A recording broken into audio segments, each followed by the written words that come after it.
তার রূপ বর্ণনা করব। এত বড় সাহস হয়তো আমার নেই, তবে একটু চেষ্টা করব, মাত্র একটু করার চেষ্টা করব। দেখি কতটা পারি, আপনাদের কৃপায় যতটুকু হয় একটু বলার চেষ্টা করব। কারণ তার কথা বলে তো শেষ করা যায় না। চতুর্মুখ যিনি, তিনি বলে শেষ করতে পারেননি। পঞ্চমুখ তার পঞ্চমুখে বলে শেষ করতে পারেননি। আমি একজন সাধারণ বালক, কি আর বলবো, আর কতটুকুই জানি, একটু বলার চেষ্টা করব। আজকে হয়েছে কি, প্রেমময়ী রাধা রানী, আমার প্রেমময়ী রাধা আজ যমুনাতে জল আনতে গিয়েছে। জায়গাটি কোথায়? না যমুনা। জল আনতে গিয়ে সে একখানি রূপের মানুষ দর্শন করেছে, আর তার সেই রূপের মানুষ দর্শন করে যে কাকের কলসি করে জল আনবো করে গিয়েছে, সেই কলসি তার সেই জলে ভেসে চলে গেল। তার জল ভরা তো হলোই না, সেই কলসিটা ছিল সোনার কলসি। বাড়িতে ফিরে এসে তার গৃহকর্মে কোনো মন নেই। সন্ধ্যাবেলায় চুপ করে মন মরা হয়ে পড়ে রয়েছে। তাহলে আমাদের জানতে হবে রাধা তত্ত্বটি কি, রাধা কি, একটু অনুধাবন করব। রাধা অন্য কিছু নয়, কিন্তু রাধা হচ্ছে, যেমন আমাদের গুরুদেব যখন বাড়িতে আসে, গুরুদেব আসে না, আমরা অনেকেই জল দিয়ে পা ধৌত করে দিই, পা ধুয়ে দিই। দেখবেন মায়েরা, যখন আমরা জলটা ঢালি, গুরুদেবের পা ধুয়ে দেবো করে যখন ঢালি, জলটা কোন দিকে যায়? যখন ধুয়ে দেবো করে জলটা ঢালি, বেশ ছাড়ুন, আপনারা দেখছেন কলে জল পড়ছে, জলটা কোন দিকে যায়? নিচের দিকে পড়ে না উপর দিকে যায়? কি মায়েরা? নিচের দিকে, উপর দিকে কিন্তু যায় না। ঠিক উপর থেকে নিচের দিকে পড়লে হয়েছে ধারা। আর যদি আমরা নিচের থেকে উপর দিকে ঊর্ধ্বগামী হতে পারি, তাহলে কি হবে? রাধা হবে। তাই আমরাও রাধা হতে পারি, আমরাও রাধা নাম নিতে পারি, যদি আমরা গুরুদেবের কাছে উপর দিকে যাওয়ার রাস্তাটা জেনে নিই। যদি উপর দিকে যেতে পারি, তাহলে আমরাও রাধা হয়ে যাব। তাই আজকে রাধা রানী বাড়িতে আজ চুপ করে বসে রয়েছে। সন্ধ্যায় সন্ধ্যা প্রদীপ দেয়নি, গৃহকর্মে কোনো মন নেই, মন বিষণ্ণতায় ভরা। আর এমন সময় তার সখীরা এসে, কি সখী না, তার অষ্ট সখী এসে, ললিতা, বিশাখা, চিত্রা, চম্পকলতা, সুদেবী, রঙ্গদেবী, ইন্দুরেখা, তুঙ্গবিদ্যা, এই অষ্ট সখী এসেছে। রাধে রাধে, এ কি রে, তুই সন্ধ্যাবেলায় সন্ধ্যা প্রদীপ দিসনি, তুই ঘরে কোনো কাজ করিসনি, এমন বিষণ্ণ মন কেন তোর? তোর কেন এমন হলো? বল রাধে, বল। বলে সখী, শুনবি সখী, আমি কেন প্রদীপ দিইনি, শুনবি সখী? জানিস আজকে আমি আমার শাশুড়ি মায়ের কাছে একখানি সোনার কলস নিয়ে গিয়েছিলাম, যে কলসি আমার বাবা বিশ্বভানু রাজা আমাকে বিয়ের সময় যৌতুক দিয়েছে। সেই কলসি আমাকে কোনোদিন দেয়নি জানিস সখী, আমাকে কোনোদিন সেই কলসি দেয়নি। কিন্তু আজকে আমি যেই না মাত্র চেয়ে নিয়ে গেলাম জল ভরবো করে, সেই কলসি আমার কি হলো জানিস? সেই কলসিতে তো জল ভরা হলোই না। আমি খালি হাতে ঘরে এলাম না সখী, খালি হাতে নয়, যে খালি হাতে এসেছি এমন নয়। আমার ওই কলসিতে জল ভরা হয়নি ঠিকই, কিন্তু আমি এক রূপের মানুষ দর্শন করে আমি এই যুগল কলসিতে জল ভরে এনেছি সখী। আমার বধূ ওই যমুনার তীরে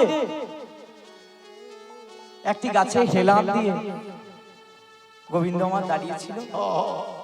আমি সেই রূপ দর্শন করে আজকে আমি ঘরে ফিরেছি সখী। সখী, আমি কাকেই বা বলবো সেই কথা, আর কেই বা শুনবে বল? বলে কেন? আমরা তো তোর সেবা পড়া সখী, তুই আমাদেরকে বল, আমরা শুনবো তোর। বলে শুনবি ললিতা? বলে কেন শুনবো না, বল বল। বলে শুন, তবে আমি বলতে পারি, তবে আমার বলার মধ্যে অনেক ভুল থাকবে। কারণ আমার দেখেছে একজন, আর আমার গোবিন্দের কথা বলবে একজন। সখী, আমার দেখেছে আমার নয়ন, আর তোদেরকে এই গোবিন্দের কথা বলবে আমার বদন। আমার নয়নের তো বদন নেই, আর বদনের তো নয়ন। তাই সখী, আমার প্রচুর ভুল হতে পারে, তুই একটু মানিয়ে নিস সখী। বলে বল বল, কেমন তোর সেই বধূ দাঁড়িয়েছিল জানিস সখী? আমি দেখে এলাম, এই মাকে দেখে এলাম, সবর নাগর রাজ আমার বধূ দাঁড়িয়েছিল। আর কোথায় দাঁড়িয়েছিল জানিস? বলি তপনত নয়ত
দেখিল বড় হিলল আয় নট বড় হিলল ছায়া। সখী, আমি যমুনার ঘাটে জল আনতে গেলাম, তপন তনয়া তটে। তপন মানে কি? না সূর্য। তার তনয়া মানে কন্যা বা মেয়ে।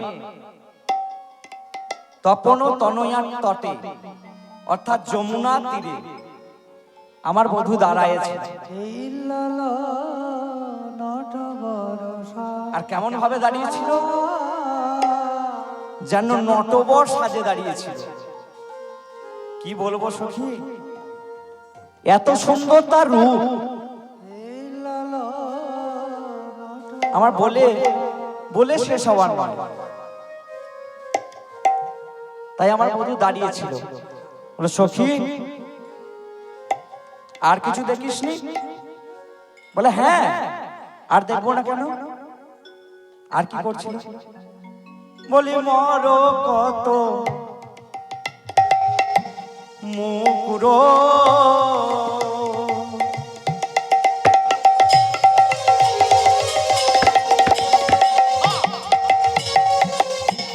রতন যিনি লাবণী আর মোর কত মোর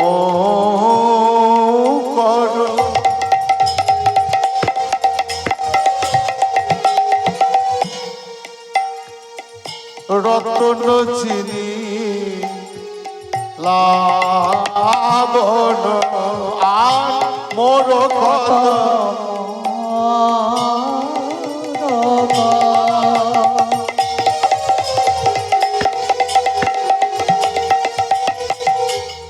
রতন দিনে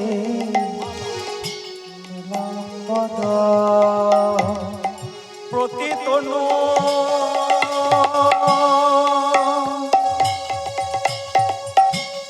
প্রীতি পশা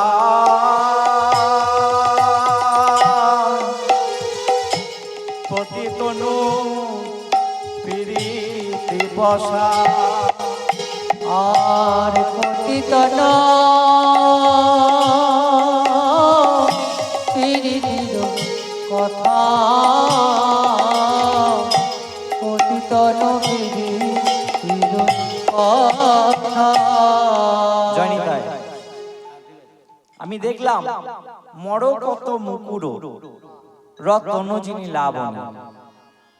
আমার বধূ নীলকান্ত মণি, একটা মণি। এই মণির এত জ্যোতি যে জগৎ আলো করে, কিন্তু আমার বধূ অঙ্গের যে জ্যোতি যেন মনে হচ্ছে নীলকান্ত মণিকেও চাপা দিয়ে দিয়েছে, ঢাকা দিয়ে দিয়েছে।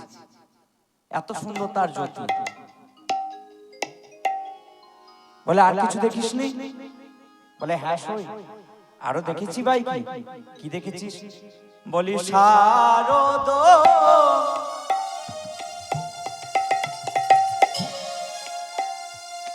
চাঁদ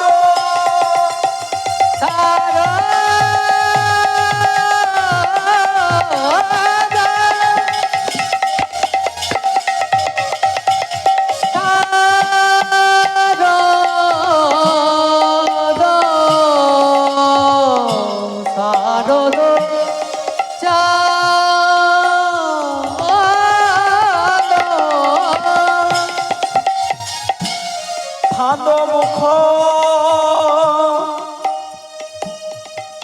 মণ্ডল শারদ চাঁদ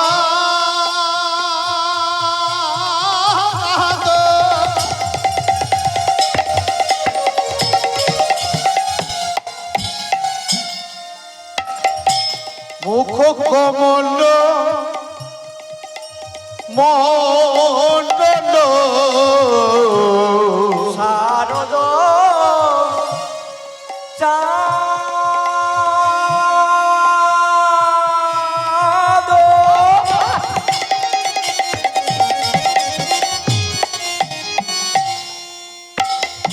ভাগ মুখ মণ্ডল শারদ চাঁদ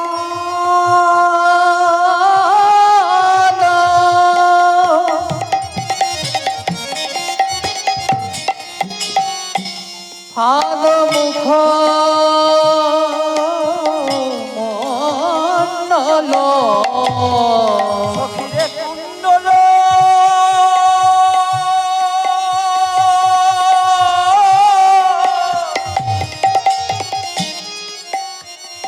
শোভনে বিহার আহান্নল শ্রবণের বলি কুণ্ডল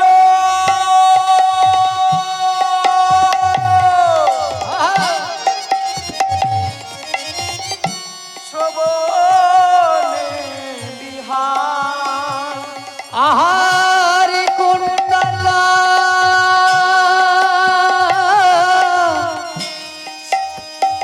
শ্রবণের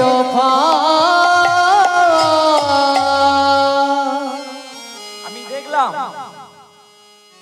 ওই যে শারদীয়া চন্দ্র আশ্বিন মাসে যে চন্দ্র উদিত হয় সেই চন্দ্রের ন্যায় তার মুখ।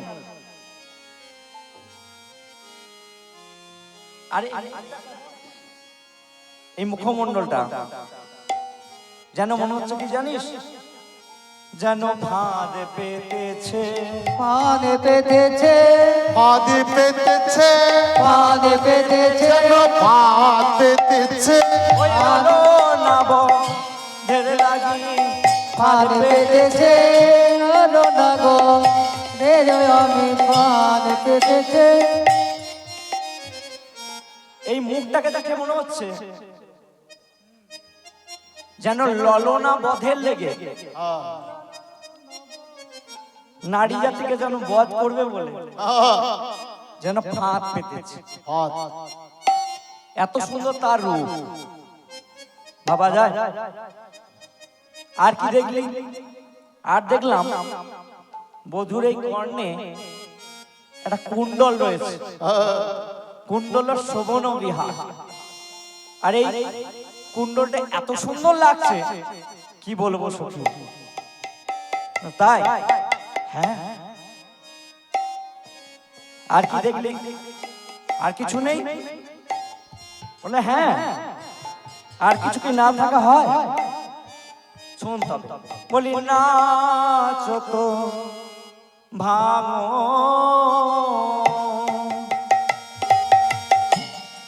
মদন ধনু ভঙ্গিম নাচত ভাঙ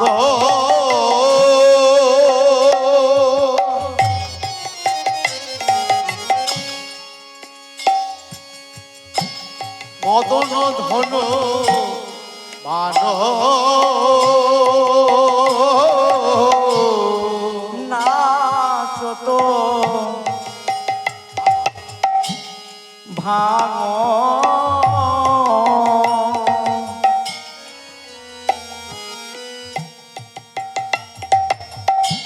মদন ধনু ভঙ্গিম আরে নাচ তো ভাম দন দন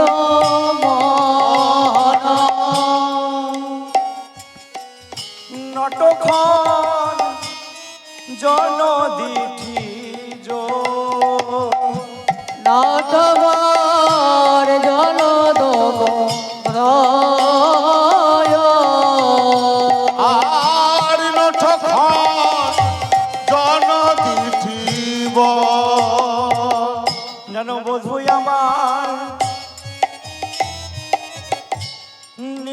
করে বধু আমার নৃত্য করে বধূ আমার নিত্য কাজে খঞ্জন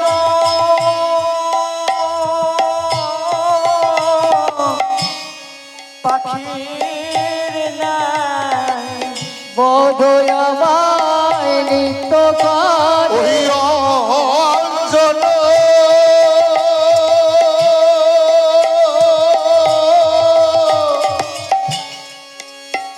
ওই পাখির বধূ আমার নিত্য কাজে খঞ্জন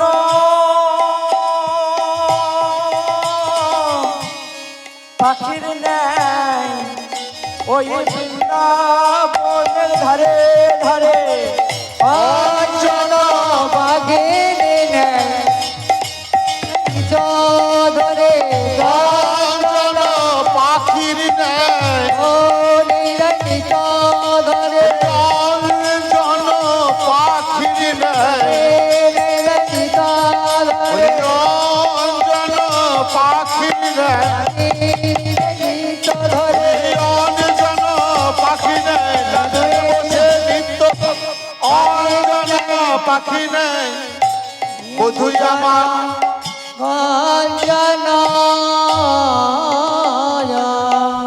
সখী রে আমি দেখলাম বধুর এই যে ভুরু যেন নৃত্য করছে কার মতো না খঞ্জন পাখির মতো বলে তাই